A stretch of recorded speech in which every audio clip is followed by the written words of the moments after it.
What is going on, everybody? Welcome into episode 9 of the FanDuel Football Multiverse, where we explore various what-if scenarios and see how things could have been different across the NFL. Today, we're going to ask, what if the Patriots had kept Jimmy Garoppolo? We're making Garropolo their starter and pitting them against Tom Brady and the Tampa Bay Buccaneers. I am Jim Sonis, a senior writer and analyst at numberFire, joined here by JJ Zachariason, editor-in-chief of numberFire and FanDuel. JJ, Jimmy Garoppolo back in a Patriots uniform as he leads them out of the tunnel. What are you expecting out of Jimmy G in this game? Are we sure that this is Jimmy Garoppolo playing for New England and not Bill Belichick? Because as we know from the last New England stream that we did, Bill Belichick looks a lot like Jimmy Garoppolo, this very good-looking, suave Italian man. Yeah. I want to make sure that this is actually Jimmy Garoppolo, but I'm excited to see a more competent game offensively from both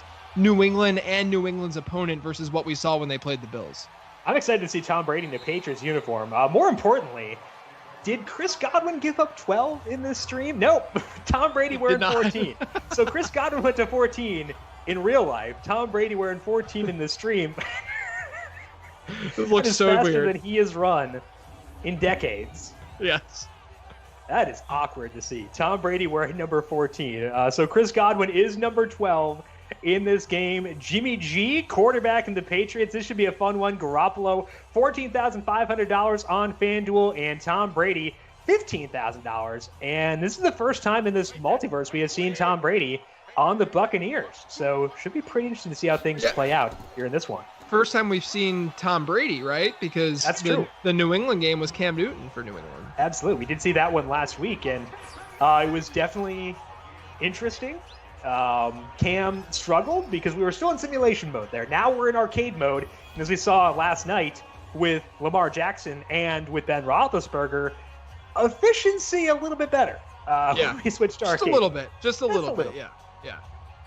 We'll see how things play out here. Last night, a lot of fun. The Steelers won 31-28 in that game, where we had Lamar Jackson on the Cleveland Browns. Brady with the handoff to Ronald Jones. Jones picks up a couple, and that'll bring up third down for this Buccaneers team. A couple other salaries from this game. We had Mike Evans, $12,500. Chris Godwin, $11,500. Ronald Jones was $11,000. On the Patriots side, we had Edelman, $12,000. Sony Michel, $11,500. We saw Michel have a really good game in that Cam Newton stream. And then James White, $10,500. Third down and 3 here for the Buccaneers, led by Tom Brady. It still feels very weird to see it, to say it, to embrace it. It's weird that that's the part of the multiverse, the what if scenario. That's not what we're actually focused on. It's like Jimmy when we saw Garropolo coming out of the tunnel, I was like, oh yeah, this looks normal because he's got like the white undersleeves. I'm like, oh, I've seen this before. I remember watching preseason games when the Deflategate suspension happened. Like, it was normal, but Brady is not normal. Yeah, it's still weird. Very weird. Hopefully we see a lot of that though, with him hitting Mike Evans on third down. Absolutely. Mike Evans, $12,500, picks up a first down there. This Patriots defense is the Patriots defense from 2019, so tough matchup for sure for Tom Brady as he is in Foxborough as a visitor. But first and 10 here on the 41-yard line. Brady is going to throw and dumps it out to Ronald Jones. A lot of space to operate. Makes a juke move, makes a man miss. Gets across midfield inside the 45-yard line. Ronald Jones trying to send Keyshawn Vaughn a message there. Keyshawn Vaughn not in this game, but he's in Ronald Jones' heart right now. Yeah, I was going to say, this is completely unrealistic. Ronald Jones catching passes, come on. He hasn't been benched yet. We're already like a couple plays into the game. Ronald Jones not been benched for Peyton Barber. Peyton Barber doesn't have 6 carries already. It's going nuts. Since we're talking about this Buccaneers running back situation, we talk a lot of fantasy on these streams just to give a little something extra for the people listening. Since I'm assuming the majority of you guys play season-long leagues. Keyshawn Vaughn now is being drafted after Ronald Jones on average. And I think a lot of that has to do with just what people are saying and reading, etc. But to me, Ronald Jones has not shown any sort of pass-catching ceiling at all. And that dates back to college as well. So he has no pass-catching ceiling or hasn't shown it. And if you look at the quotes before the draft, Bruce Arians said that he wants a guy who can do it all and catch passes. And Keyshawn Vaughn was a do-it-all back at Vandy. I mean, that's really what he did. He wasn't someone that was really special at any particular thing, but he's a do-it-all back, and he's really solid. So I'm just surprised. Of course, Ronald Jones catches another freaking pass while I'm talking. So I'm surprised that people don't see, especially in PPR formats, don't see Vaughn as the superior option based strictly on ceiling, right? Sure, I could see a scenario, of course, where Ronald Jones outscores Keyshawn Vaughn, but I think if you're playing probability and looking for what could be a potential league-winning player, Keyshawn Vaughn fits that mold better than Ronald Jones does. And Bruce Arians is sometimes delusional about how many plays there are in a game. Like, I remember when he said that, I don't remember who it was, like Kerwin Williams. Andre Ellington was going to have 25 carries. Like, that was delusional. But he's very honest about what he wants. He did not mince words when he was talking about Jameis Winston in the offseason. He made it pretty clear where they felt there. He's also said, like you said, they want a well-rounded back who can do everything. And he's criticized Ronald Jones' ability to block. He's benched him in the past for certain things.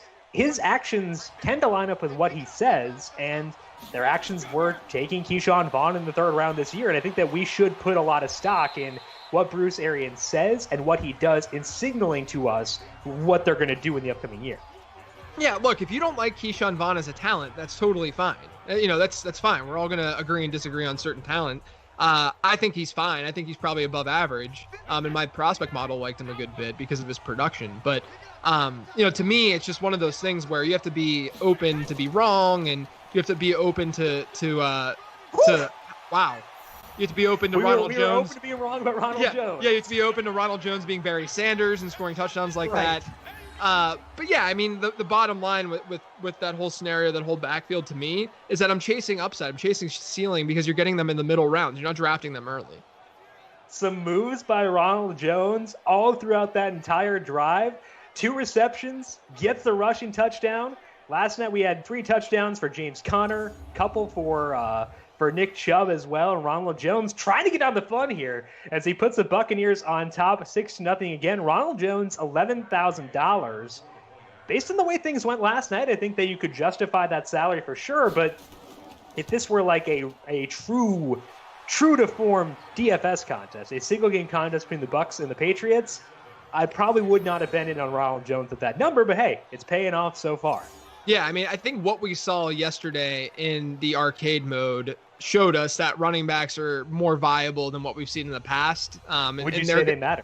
Yeah, I mean, they apparently matter to a degree in this Madden simulation. So I'm not shocked that Ronald Jones just did what he did. And I'm assuming that people were more confident playing him after seeing James Conner and Nick Chubb find the end zone, 4 or 5 combined times yesterday. So now we get to see this Patriots offense led by Jimmy Garoppolo. 7-0 the Buccaneers on top here as Brandon Bolden takes a knee. So Garoppolo back out there for the Patriots. I have a question. Have you seen Jimmy Garoppolo and Bill Belichick in the same room before? Just saying. Like with my own eyes? Because we know based on the moon landing, we can't trust what we see on TV. So like, That's right. Can I confirm based on that? I don't know. It's just right. The questions need to be asked. But Garoppolo, definitely a lookalike with the fake Bill Belichick on these Madden games. I hope they cut to him. We need like a Jimmy G on the sideline shot with Madden Belichick. Absolutely. Sony Michel looks like he is a running back here for the Patriots in that Cam game. Michel had a pretty good one. That's James White who gets the first carry for the Patriots as he is their third down back on the depth charts on Madden. Doesn't pick up much, so no Garoppolo yet, but I think that this Garoppolo situation is interesting because Jimmy G caught a lot of flack last year in his time with the 49ers, and I get it because teams show you their confidence in a player by the way they play things. And the 49ers were a very run-heavy team. But at the same time, Garoppolo during the regular season, even when their offensive line had like 15,000 different injuries, especially at tackle with Mike McGlinchey and Joe Staley, even when they were missing those tackles, Garoppolo had good efficiency. For the full season, despite all those injuries, he was still 8th in per dropback efficiency based on numberFire's metrics. So when they did ask him to throw, Garropolo generally did so efficiently. They didn't have Emmanuel Sanders the entire year. So I kind of personally thought, JJ, that a lot of the criticism of Garropolo may have been a bit overdone, but I'm also someone who defends like Jared Goff. So I don't know if my opinion is actually valid on these things. So what were your thoughts on Garropolo in his first full year as a starter? I mean, look, you still have to make throws, right? I mean, right. You can't just walk into speaking of making throws. Yeah.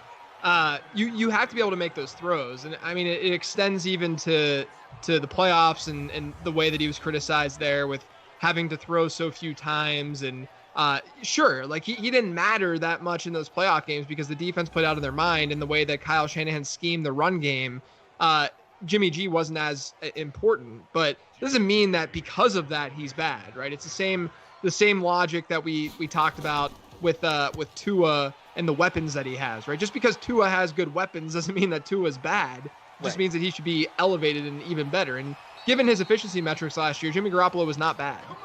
So I'm definitely not against. I'm not part of that crowd that thinks that Jimmy G is just sort of skating by and is just really lucky. I mean, he's lucky given a situation, sure.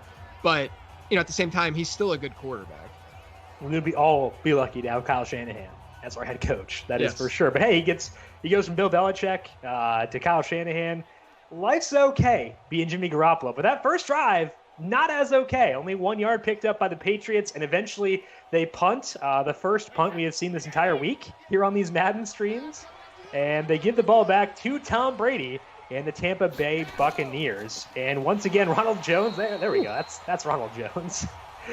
As Hightower breaks into the backfield and just lights him up. 7-0 Bucks on top. And the Buccaneers' offensive line not as bad as it's perceived to be, but it's definitely not a great run-blocking unit, and they showed a little bit of that there for sure. Yeah, definitely. I'm not, you shouldn't be that bullish, I don't think, in the run game itself. That's another reason why I prefer Keyshawn Vaughn, is because I think he has more pass-catching upside, and we know that Tom Brady's utilized running backs out of the backfield through the air. And if you're not, if you're not feeling that good about their run blocking and the way that they should be able to get points on the ground, then that's just another reason to favor Vaughn, who I think has more pass-catching upside than Ronald Jones. I think the one tragedy of this stream is that, outside of Tom Brady not wearing 12, because that's super disorienting, is that the Buccaneers aren't in their new uniforms. Because last week they had the pictures of Brady and Gronk in the new Tampa Bay uniforms, and they look pretty good. I mean, I know it's all relative, and when it's compared to this, most things would be good, but it's so hard to read the numbers on the digital clock style things. Yeah. It's just upsetting. Agreed. We're getting back-to-back punts here, Jim. Yeah. Brady was trying to thank Bruce Arians for bringing him to town. Saw he was open, trying to lob one over there. Couldn't quite connect, though. I mean, I think the clear takeaway here is that Tom Brady's no Ben Roethlisberger, obviously, based on what we saw yesterday. Tom Brady needs James Washington is what. Yes, absolutely. All right, so Jimmy Garoppolo coming out for his second drive here with the Patriots. We'll see if they can have more success than they did here on the opening drive. Once again, a reminder to make sure you are subscribed to this FanDuel YouTube page, because all of our Madden Football Multiverse streams will be live here on the FanDuel YouTube page, 8 p.m. Eastern on Wednesday and Thursday. We are still continuing for the next couple of weeks as sports slowly trickle back. We're going to keep on having these streams here for a bit, so make sure you are subscribed to the FanDuel YouTube page. 30 seconds left in the opening quarter, and this is a run, a stiff arm for, I believe that's Michelle. Now it's James White again. He picks up about 10 yards. But next week, coming back with two fun streams. One, I know you're excited for it, JJ. The first one is, what if the Cowboys didn't re-sign Ezekiel Elliott? Basically, what would Tony Pollard do if Tony Pollard were the starting running back of the Dallas Cowboys? And what if the Giants had drafted Sam Darnold instead of Saquon Barkley? So continuing the trend of the 2018 quarterback class, we get to see Sam Darnold as quarterback of the Giants. More importantly, though, feature back Wayne Gallman. I am ready. Really not I mean, I didn't love him as a prospect, but he wasn't a terrible prospect. Right? I loved him because that 1 week in DFS where Saquon Barkley was out, Wayne Gallman for some reason, was not popular in DFS. He was going to be the lead back in an offense that was projected to score a bunch of points. Didn't get a lot of popularity. He scored a bunch. So Wayne Gallman forever will hold a very special place in my heart. And I'm excited to see him finally get the spotlight here, getting rid of their number 2 running back, Saquon Barkley, and letting Wayne Gallman shine. Yes, of course. 7-0, Buccaneers on top. The touchdown by Ronald Jones. And there's Sony Michel getting stuffed in the backfield to bring up 2nd down and 10. A little run heavy for both teams thus far. We haven't seen Jimmy Garoppolo open things up. When we had the Patriots stream last week with Cam Newton, it was Benjamin Watson who went off for that team, had a touchdown late. $9,500 for this game today. 2nd and 10, and let's run it again. Why not? I mean, not only that, this is a defense that's good up front and cannot stop the pass to save their lives, at least going into last year. If Bill Belichick was actually Jimmy Garoppolo, I'm questioning if he's actually like Mike Zimmer or potentially Kyle Shanahan, just followed Jimmy Garoppolo over here and decided to become super run heavy. Exactly. But given the way that Cam struggled in the simulation last week, maybe we're getting a glimpse of how bad the pass catching group is for New England. But Jarrett Stidham's going to elevate them, JJ. How dare you? What are you talking about? Ooh, Garoppolo gets crunched from behind by Shaq Barrett. There is a realistic outcome. Shaq Barrett getting a sack. Bringing up 4th down and 15, so another punt. Again, we're in arcade mode, but hey, it's not leading to too many points in this game. It definitely did yesterday. Garropolo had all the time in the world. You call that a coverage sack because he had plenty of time, just nobody open to get there. I mean, this is Isaiah Wynn got schooled. This is good, though, that we're not seeing crazy scoring. Because I was a little bit worried after yesterday's stream that, like, we were only going to see tons and tons of scoring, no punting. But at least now we're seeing, like, more, that defenses can stop these offenses. I think Madden heard me when I was like, no, punting is an art, and they wanted to keep it in the game. That's an art. That was a great punt. Just a cannon of a punt down inside the 10-yard line. Great punt.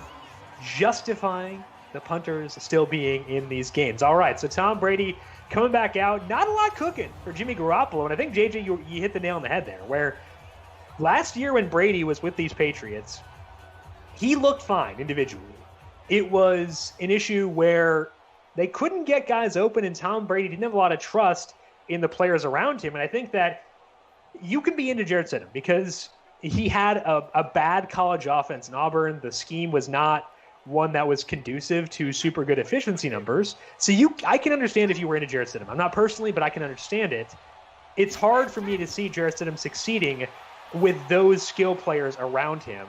And that's the hang-up that I have when trying to get super jacked up about him for 2020. Either that or N'Keal Harry has to take a big step forward and Mohamed Sanu needs to show that he's not completely lost. And maybe that happens in year 2 within that offense, because we know that people have struggled in that first year with the New England offense. But, we're talking N'Keal Harry, who didn't show a lot year 1. Mohamed Sanu did nothing whenever he got there after that ridiculous trade. And Julian Edelman, we know, is a great slot guy, but it's not like he's the most versatile wide receiver in the world. He's certainly not someone who's going to beat corners on the outside and take coverage away from that standpoint. So, who is going to lift the lid here? It kind of has to be N'Keal Harry. You kind of have to hope he. Yeah, separation was not his biggest strength in college. It's not. So it's a tough sell. It was the opposite for him. That was his biggest knock, and that's why, to me, it's just such a frightening thing to think about, that they don't have guys that can really stretch the field and get downfield. So it'll be interesting to see. Not just how that plays out with those core guys, but if someone else, some of the secondary pieces that they got in the draft or that they signed as UDFAs, if they're able to find the field and be that lid lifter, because I do think they're going to need something like that.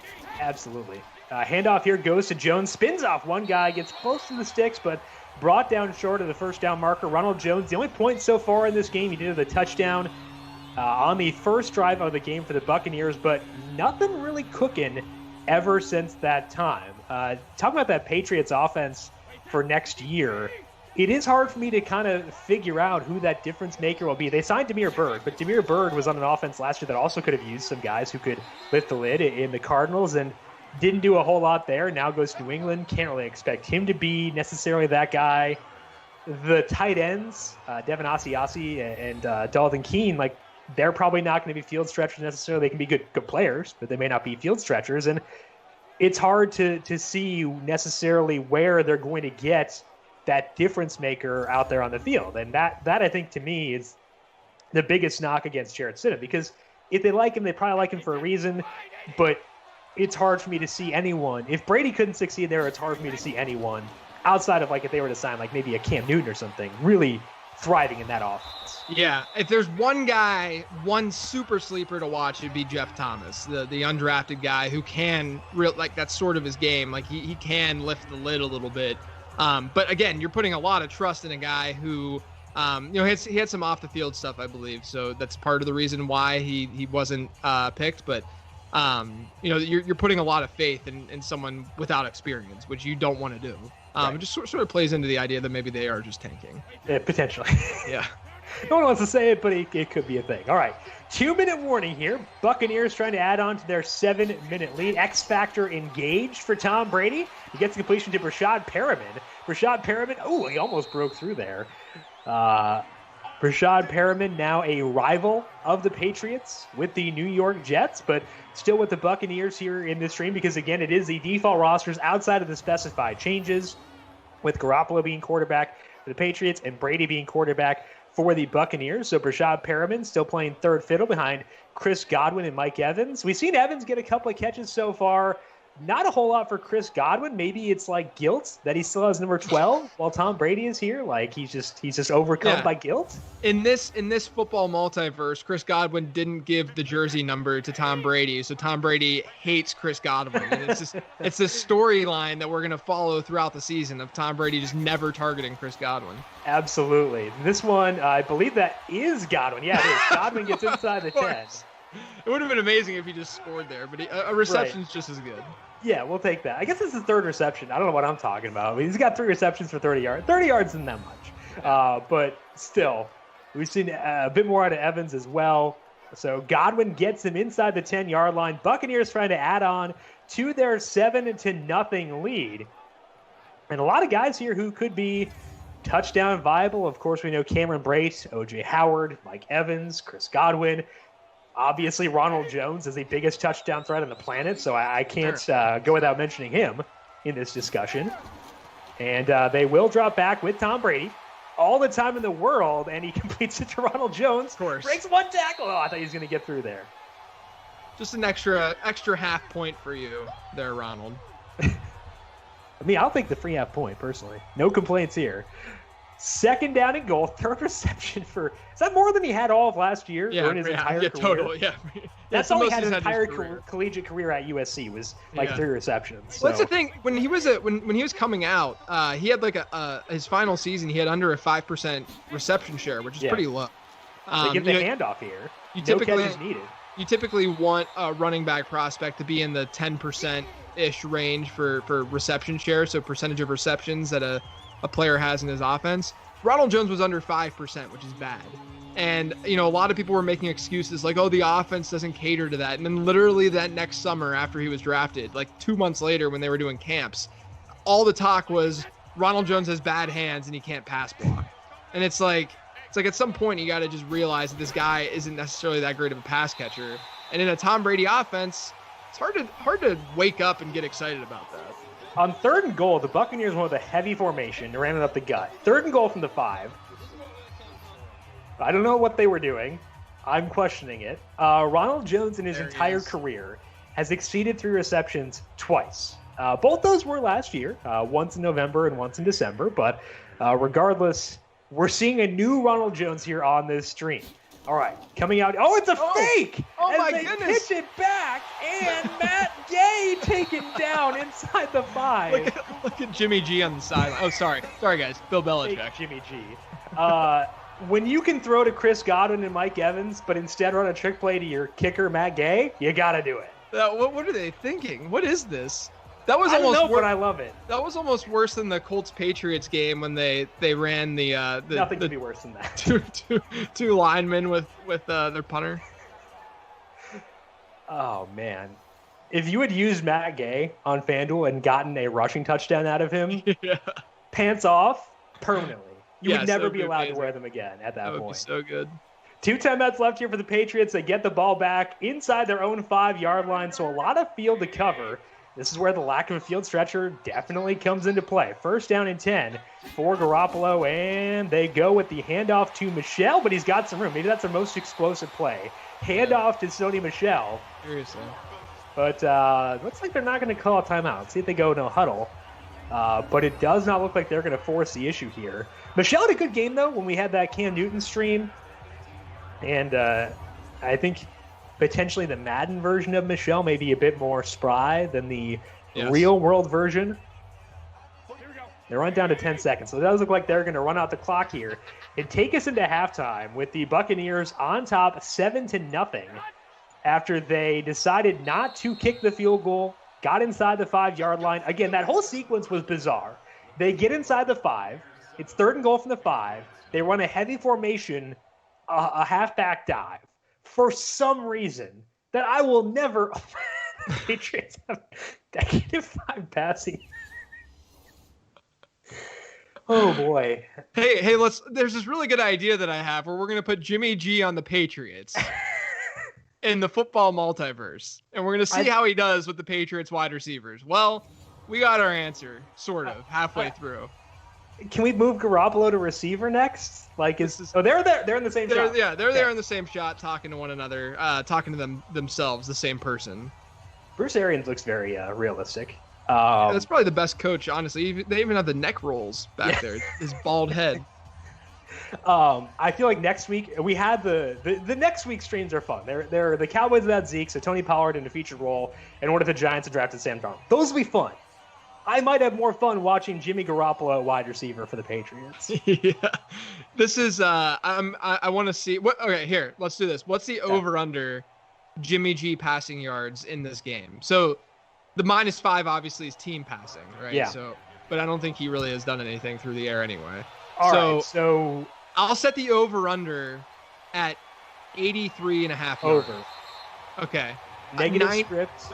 98 yards. I was gonna say 100 was the number I had in mind. So okay, I'm gonna. So you'll go over 100. I'll go under 100. I'm line shopping, JJ. You gave me 83. I'm taking. We advocate for best betting practices. Fine. I'm going under 83.5. Okay. Total yards for the game. We'll see what happens. And I'm now a Buccaneers fan for the record. Right. The loser though should have to play a game of Madden with Jimmy Garoppolo as cloned as all the wide receivers for a certain team. I think it'll be the same thing as this. I think the punishment should be playing Jimmy Garoppolo at quarterback. No! Yep. There we go. Right. So he's 0 for 3. Yeah, so he's 83.5 yards. That's where we're set. I think he's going to have a huge pass to Gunnar Olszewski because we have to go to someone random. I'll admit this. It was a really bad line, but I'm ready for the he had 0 yards in the first half. It's not a bad line. And when you have guys like Sony Michel who can just posterize dudes, or I guess that was James White potentially. Yeah, it's James White. Okay, it's hard to tell between the 6 and the 8. But when you have James White posterizing dudes, give me the over, man. Look, you got 4 yards there, so congrats. Only 79.5 left. I feel confident. I feel good. Feeling right. We just need this to be incomplete. Maybe people want to listen to us like have favorites in this game. Oh, that was almost almost real bad. The thing there though is if Jimmy G had thrown a pick 6, that would have been perfect. Yeah, I agree. Getting the over. You turn it over, you give up there's no long drive, so you get the ball back right away, you're a negative game script. I would have been rooting for that. Like if you would give me the option of the pick 6 or the non-pick 6, give me the pick 6 every freaking time in that scenario. No, you're right. But instead we get a punt. Because why not? The Patriots have run 10 offensive plays on 3 drives, which I believe means they've had 1 play above normal. And that one goes into the end zone. Again, a cannon of a leg. Field flipper. And now we can see Tom Brady out there once again. I'm just ready for a conservative offensive play style here. Hold the ball. Arians, use your GOAT, Ronald Jones. Bruce Arians had Ronald Jones in his MVP slot. Let's be honest here. We knew it was up. Yeah. It's just hilarious. It's hilarious that Jimmy G's doing this against a legitimately beatable secondary. Well, it's because they're not letting him throw. Let my guy feast. Unleash your inner Andy Reid. And let's be aggressive with the passing. Tom Brady with the rollout and completes that one. Looks like to O.J. Howard. See, they're letting Tom Brady thrive. Let the man cook. Let Garropolo do the same. Because Brady's been fine when they let him throw. Yeah. Brady also has O.J. Howard as his worst pass-catching option. Fair. Point retracted, because you are right. But when you got it, we should just unleash Jimmy Garoppolo to throw to Mohamed Sanu. We got to do it, right? I'm going to advocate for Gunnar Olszewski here instead. I think that's the true. Like, I think he went to Bemidji State, which is like a semi-random college in northern Minnesota. There's no way that's real. That sounds like that's definitely a hockey school. One of my friends in high school went there. It's definitely a real place. Gotta be a hockey school. Bro. Up there in northern Minnesota. Eh? Yeah. Second down and 9 for the Buccaneers. Gunnar Olszewski, I remember there was like a picture of him in a post-game locker room. He was like wearing like a white tank top. He had like a bicep tat, and he had a substance in his lip. We'll say it that way. And it was like, oh, you are the most northern Minnesota person who has ever existed in the history of the planet. Yeah, yeah.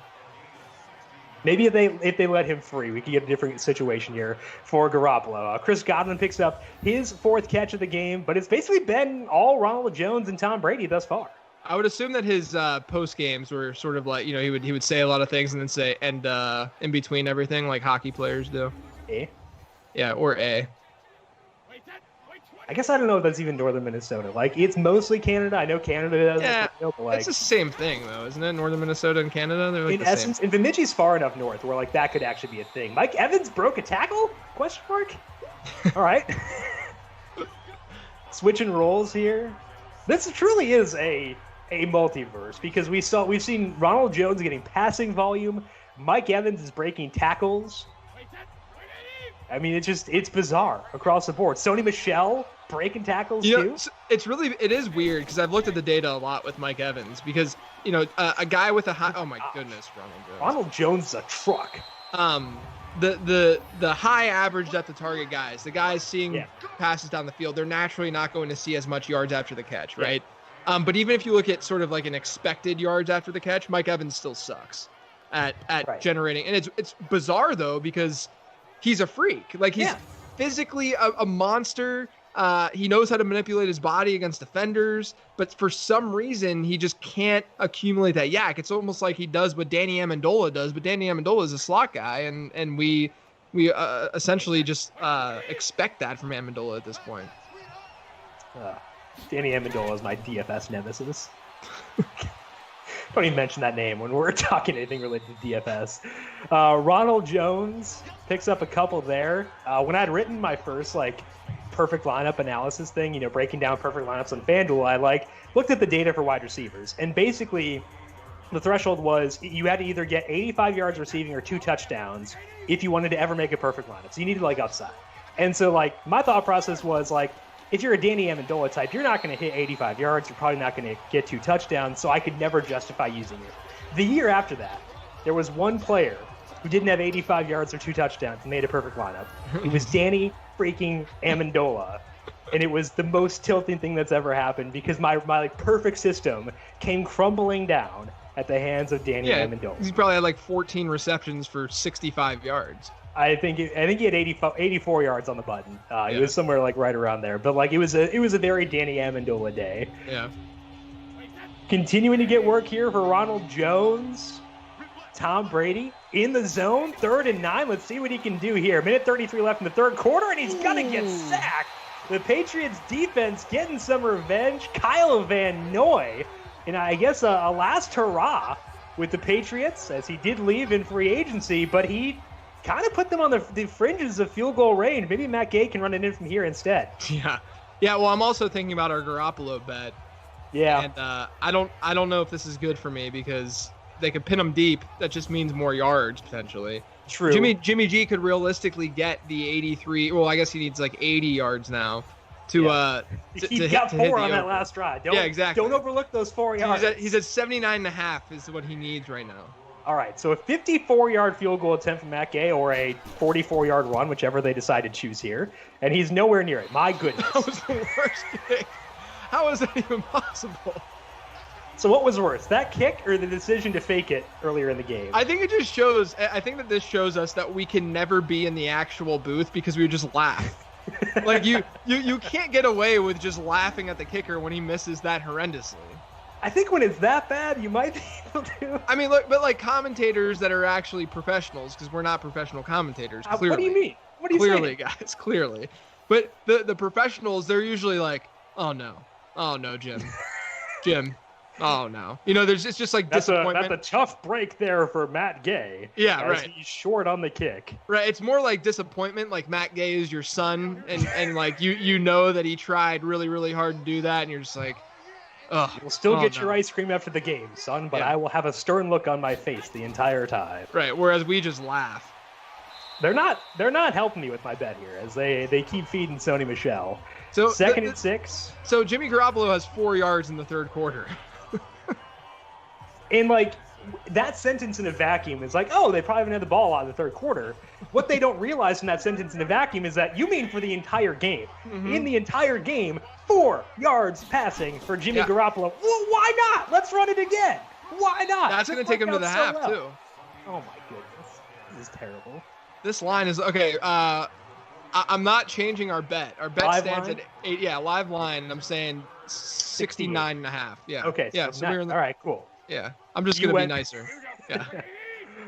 So 69.5 yards, the new live line for those of you who want to get some action in the comments section. All right. Oh, my gosh. Oh, no. It's play action. All right. Lob it, Garropolo. Oh, he's out of bounds. No, that's a completion. Oh, 21 yards. Count it. Quarter in. All right.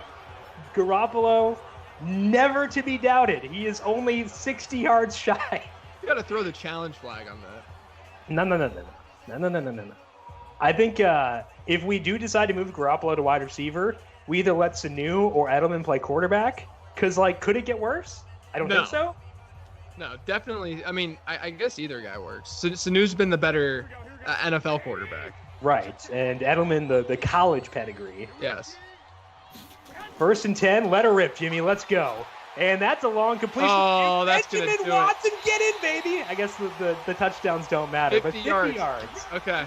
This is pretty close, honestly. Okay, yeah, now we're talking. I'm a little nervous now. I wasn't nervous before that pass, but 29 yards. You forgot to account for Benjamin freaking Watson. I did. Can't sleep on a guy who retired 15 minutes after the season ended this year. Yeah. I love Ben Watson. Back in the day when there were like no tight ends in fantasy and Ben Watson was like perpetually undervalued. It was great. You know what's funny is I wrote an article this last week on how to spot a breakout tight end in fantasy football.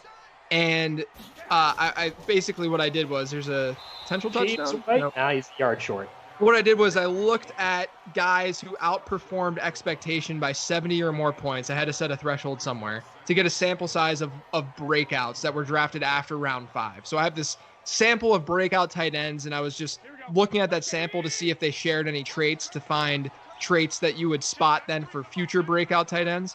And I was looking at the sample, and one of Ben Watson's seasons was in the sample. Oh. And while I'm looking at it, there's a great awareness from Jimmy G. He wanted more passing.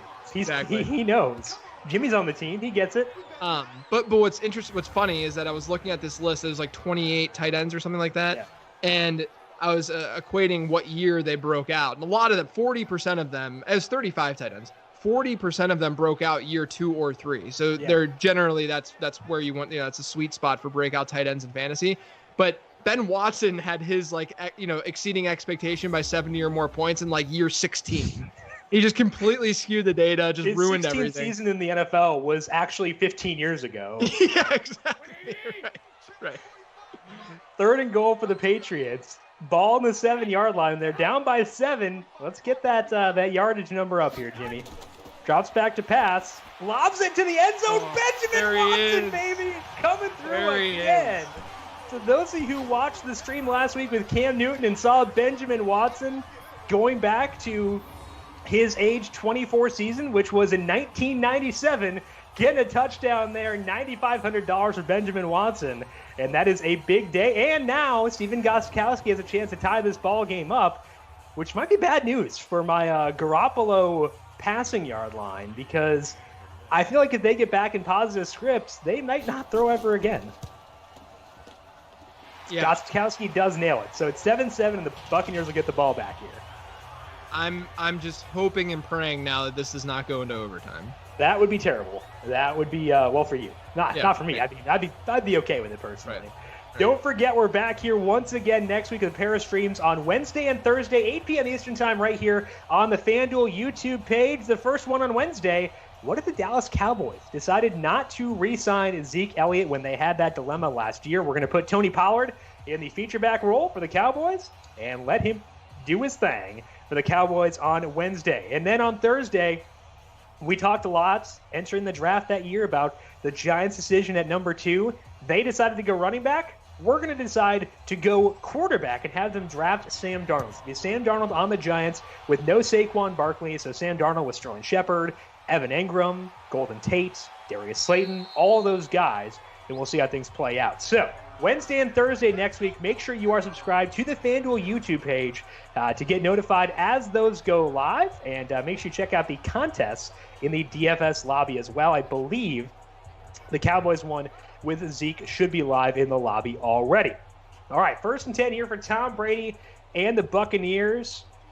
The killer for my Garropolo over bet would be if they decide to just go nuts with Ronald Jones here, which they've done at times. And they could sink me.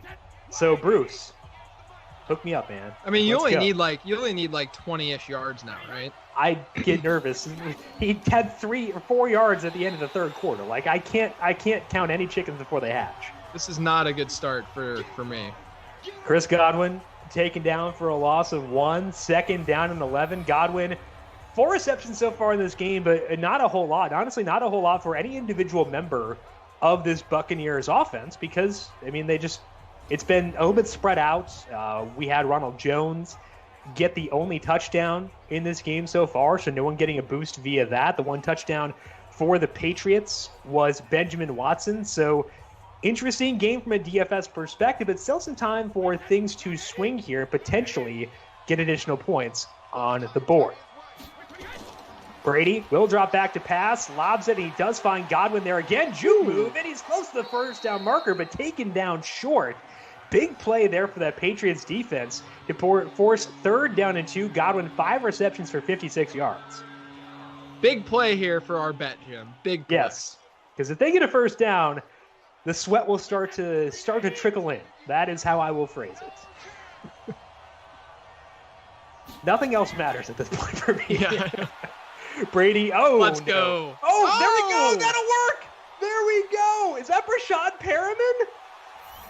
Oh, my goodness. Like he houses it. Brashad Perriman with the long touchdown for the Buccaneers. Yeah, you just got it.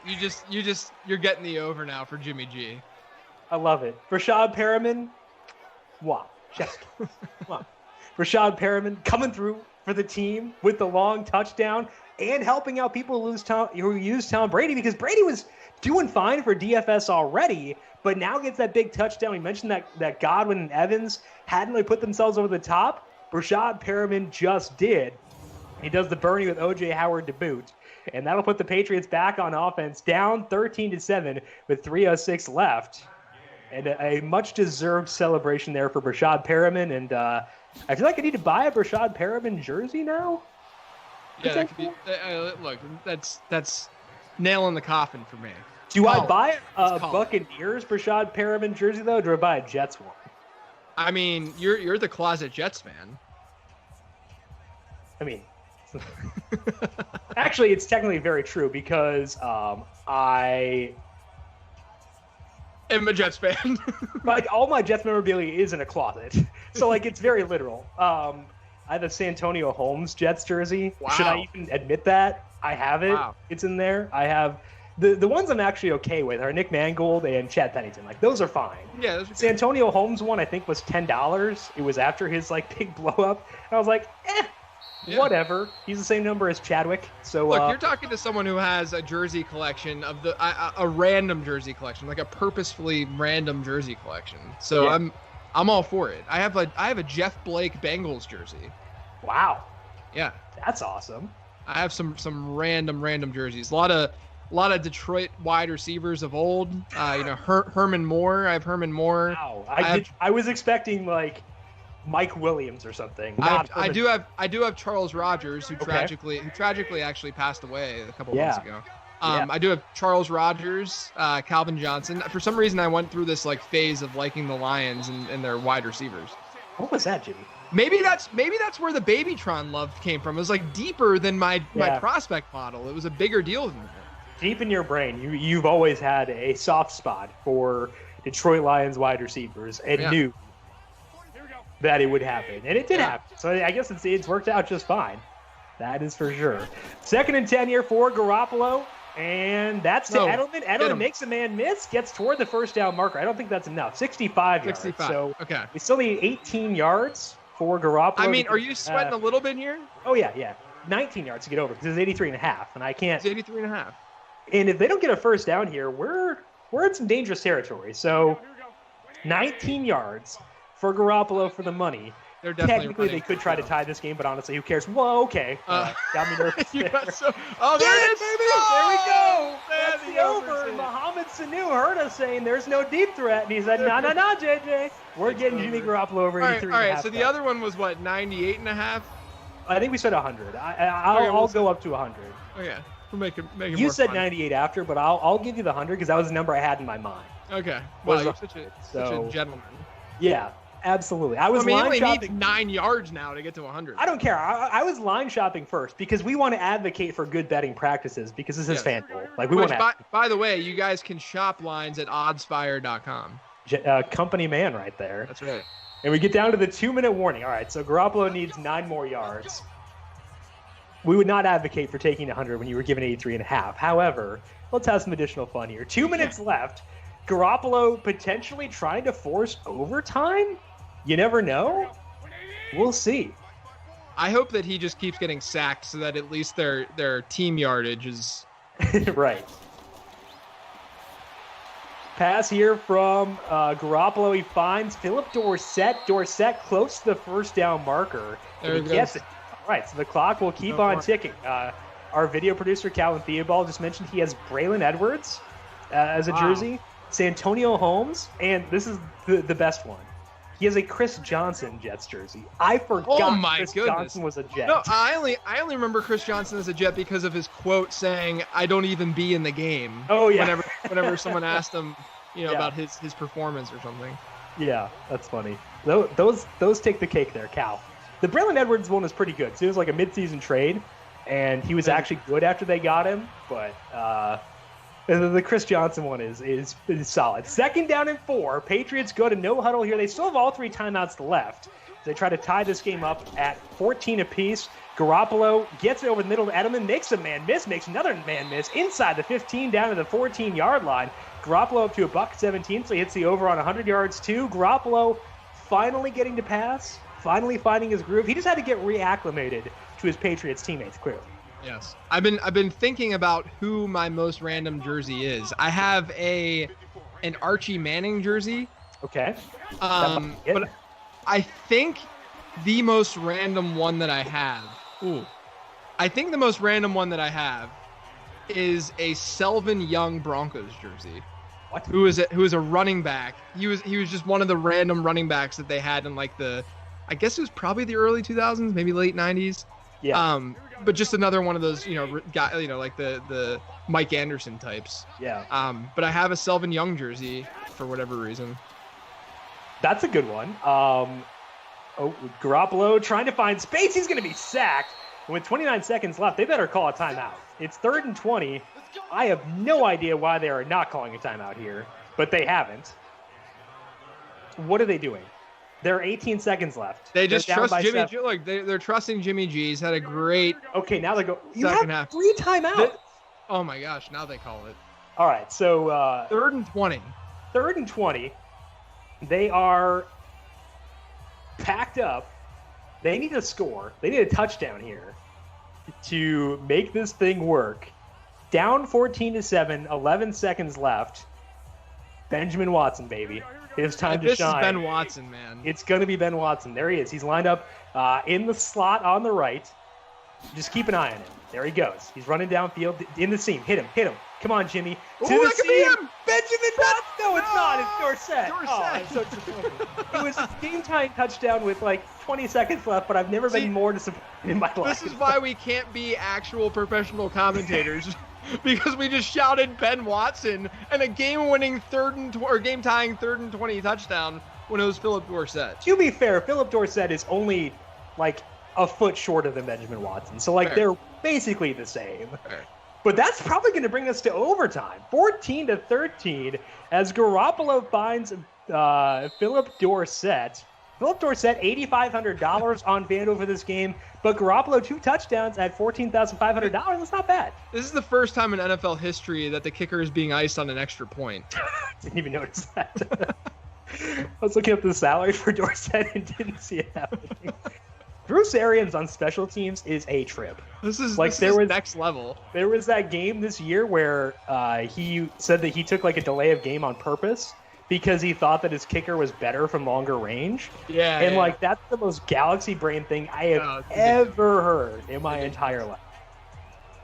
But Gostkowski does get it despite being iced. We're gonna have likely OT for the first time in football multiverse history. Which means that Benjamin Watson can still score again. Yeah, which means that build Blake Bell to be a fantasy relevant player. I think that Benjamin Watson is way easier. Like that's just like okay, sure. Yeah. Matt Lacoste, he didn't get his due. That's for sure. 14-14, still 6 seconds left. And we'll see if the Buccaneers can pull off a late miracle here. Still 6 seconds left and still 2 timeouts. Scotty Miller going to return this kick. Had a little some flirtations with fantasy relevancy down the stretch last year after everyone got hurt, and he gets tackled. 2 seconds left. You know, why not? Let's let old man Brady let her fly here. See what happens. When Stephon Gilmore is playing defense, nothing could possibly go wrong in launching up a Hail Mary with 2 seconds left. Exactly. And it looks like they are going to try to run things out here potentially. Give it to Ronald Jones. Let him run for. He hasn't actually gotten a lot of action ever since that touchdown. Oh my goodness! Got some space there. Oh, I thought twice on that run that Ronald Jones was just going to break it and win it for them. So we're going to go to overtime here on the FanDuel Football Multiverse. Patriots and Buccaneers tied up at 14, with Tom Brady piloting the Buccaneers, Jimmy Garoppolo piloting the Patriots. And I believe the Buccaneers just won the toss, and they are going to receive. All right, so we're going to see Tom Brady back out there on offense of the Buccaneers. One final thing on the jersey discussion. This jersey was not random, but we had football practices, and we'd always wear football jerseys, and like in 7th grade, we couldn't afford to get like actual jerseys, or like from the school. So we'd bring our own, and you'd like wear that for practice. You know, like Little Giants. Exactly. Yeah. Mine, and I was a very chubby offensive lineman, very chubby. Mine was a Dante Culpepper jersey. So it was Dante Culpepper in this like very plump 7th grade child.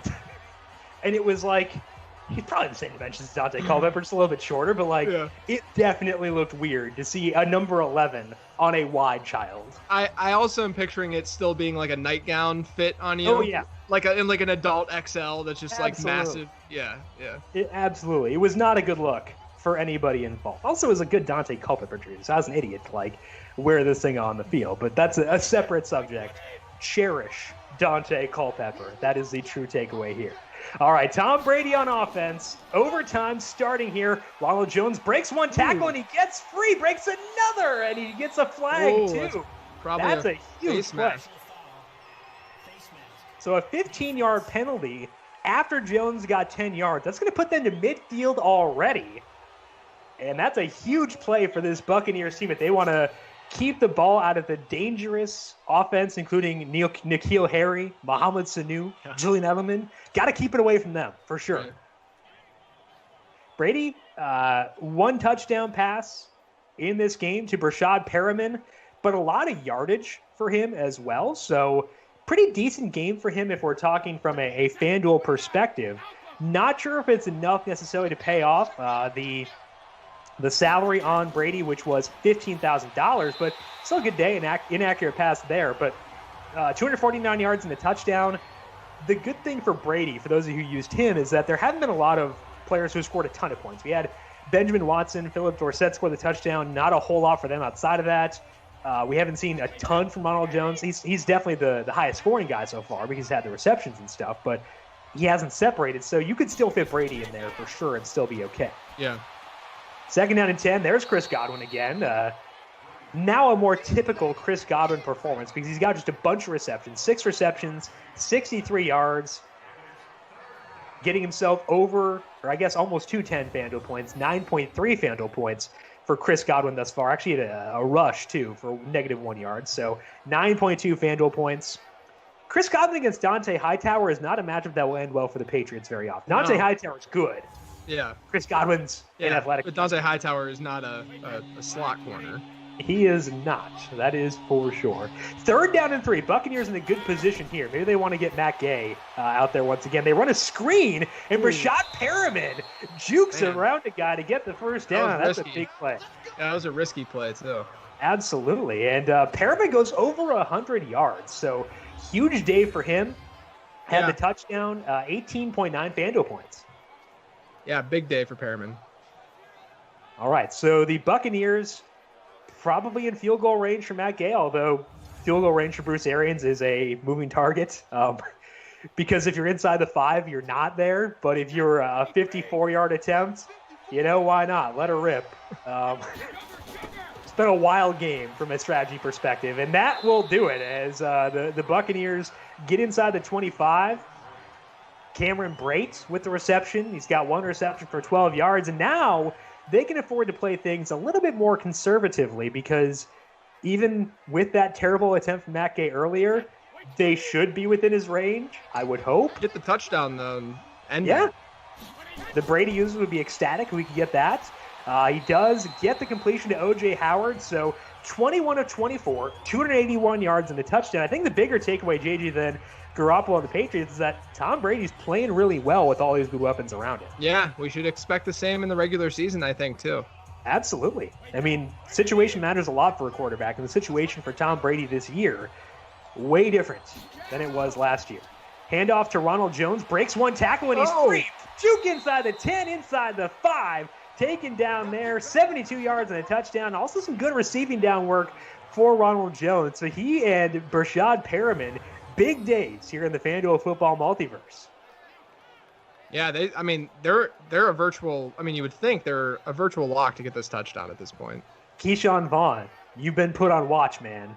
Because if Ronald Jones can do this in the multiverse, we know, obviously, he can do it in reality. Yes. That's one of the McCourty brothers there just gets juked. This is the best that Ronald Jones has looked since high school. I thought he didn't catch. Wasn't there a thing where he didn't catch passes in high school, too? I thought that was. Yeah, I think so, yeah. But that was a good run. He can do that for sure. Brady drops back to pass, throws it to Jones. Oh, no, that's Perriman, I think. I think it was Perriman, yeah. Brashad Perriman gets the touchdown.